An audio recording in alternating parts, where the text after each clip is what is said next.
Sabe como foi a relação do Brasil com a Argentina ao longo de nossa história?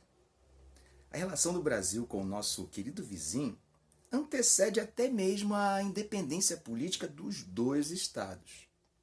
Com a independência da região, que hoje chamamos Argentina, surgia em 1810 as Províncias Unidas do Rio da Prata. O próprio nome já revela a importância do estuário do Prata para a região. A circulação nesses rios era garantia de mobilidade em momento em que as rotas terrestres eram precárias. Ou seja, a Bacia do Prata possuía uma grande importância estratégica para a região. Só como exemplo, o acesso ao Mato Grosso por terra era praticamente inviável. Não é por acaso que um ano após a Revolução de Maio e a instalação de um governo autônomo local na região, o Império Português, sob o governo do príncipe regente Dom João, só para lembrar que morava e governava seu império aqui do Rio de Janeiro. Pois é, em 1811, os portugueses fariam intervenção na região, mais precisamente na região conhecida na época como Banda Oriental. Esse tipo de intervenção se repetiria em 1816. Não podemos esquecer que em 9 de julho de 1816, depois de anos de conflitos, era declarada a independência das Províncias Unidas do Rio da Prata. Então fica fácil perceber a importância dessa região nos cálculos de poder do Império Português. Agora você já sabe por que a principal avenida de Buenos Aires se chama Avenida 9 de Julho, não é? Mas vamos lá. Logo após a independência, o Brasil acaba se envolvendo em um conflito com as Províncias Unidas do Rio da Prata. Essa guerra durou entre 1825 e 1828. A Guerra da Cisplatina foi uma disputa entre os dois estados pela posse da província cisplatina.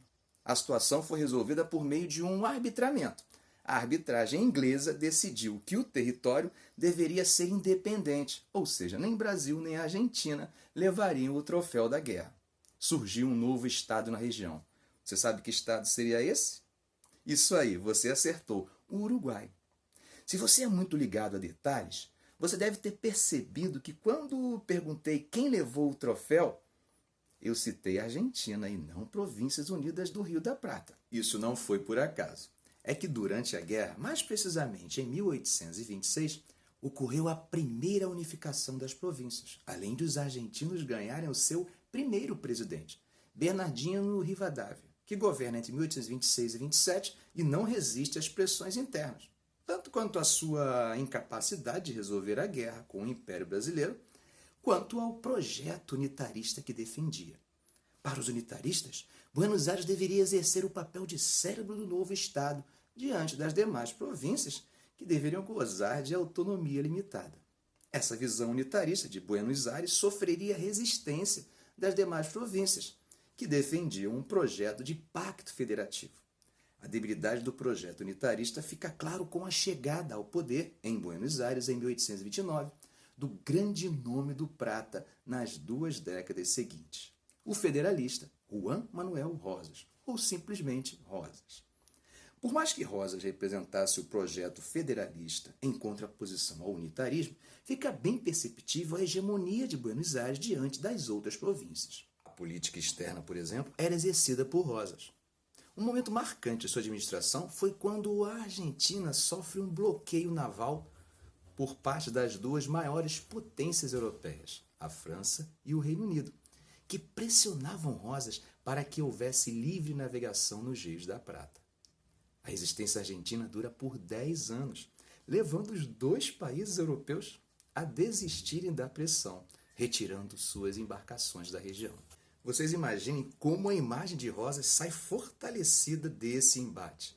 Ele havia sido altivo, havia garantido a soberania argentina diante do intervencionismo estrangeiro.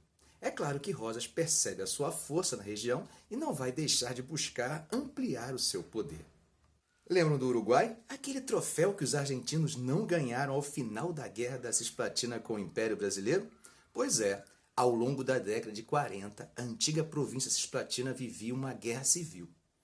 A disputa política entre os partidos Branco e Colorado havia descambado para o confronto armado. Os blancos, que tradicionalmente não simpatizavam com o Império Brasileiro, eram liderados por Manuel Oribe, e é desse líder que Rosas iria se aproximar. A aproximação de Rosa com os blancos, ou seja, sua interferência nos assuntos internos uruguais, dispara o alerta amarelo para o Império Brasileiro, que tradicionalmente tinha boas relações com os colorados. É nesse contexto que, entre 1851 e 1852, o Império Brasileiro, com o apoio de dissidentes argentinos, intervém no Uruguai e em Buenos Aires, numa guerra contra Oribe e Rosas. A derrota de Rosas representou a retomada da hegemonia brasileira no Prata.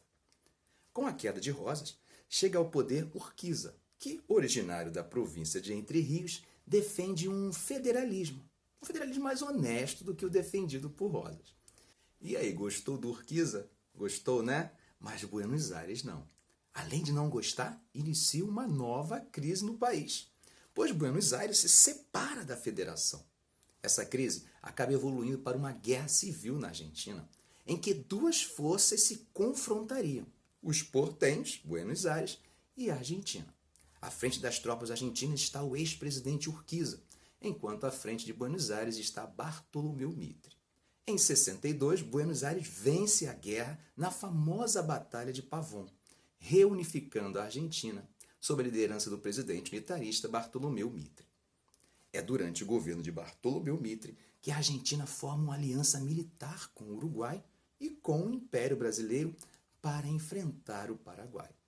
Mas isso fica para um próximo vídeo. Ok, gente?